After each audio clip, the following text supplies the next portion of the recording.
Hey, it's Kevin, and anybody who knows me, well, knows about this room.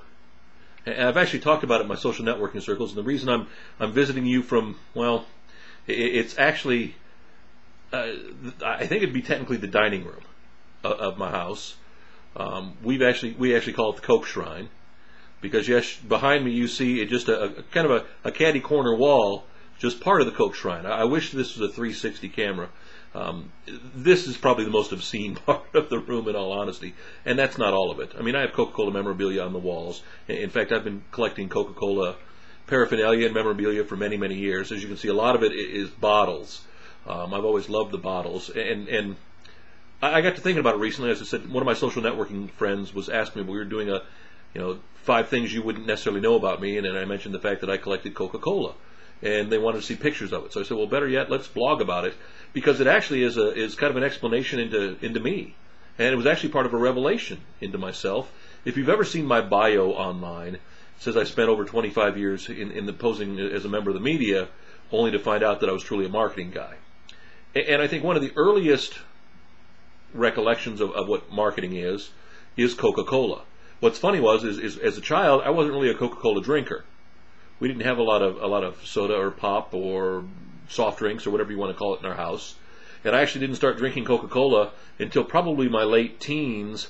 And actually, it may have been one of my fiancés who was really a heavy duty Coca Cola drinker that got me drinking Coca Cola. I prefer Coca Cola, now Coca Cola Classic. But in order to try to at least watch the waste, I'm thankful that Coke Zero is now available. I do have a tendency to drink still too many of them, but everything on the Coke wall, from bottles to lamps to baseballs to well, there's a little die-cast NASCAR to ornaments to everything under the sun, everything you can think of Coca-Cola, we've got it. And again, like I said, this is just one corner of the room. It's not quite as obscene elsewhere in the room.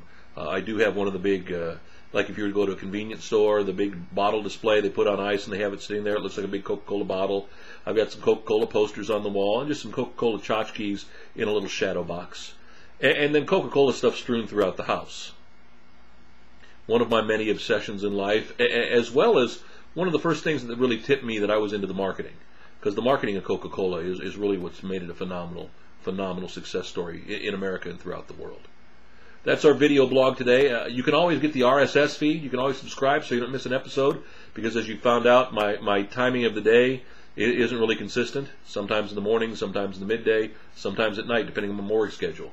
You can go online, kevinmasonblog.com, up in the upper right-hand corner. Just click on the RSS feed, and you'll be good to go there. Or you can always find it, too, on YouTube and on Vimeo and on Vidler and Seismic and, Google and Yahoo and MySpace. And have a good one. Talk to you tomorrow. More video blogging. And who knows where we'll be visiting tomorrow.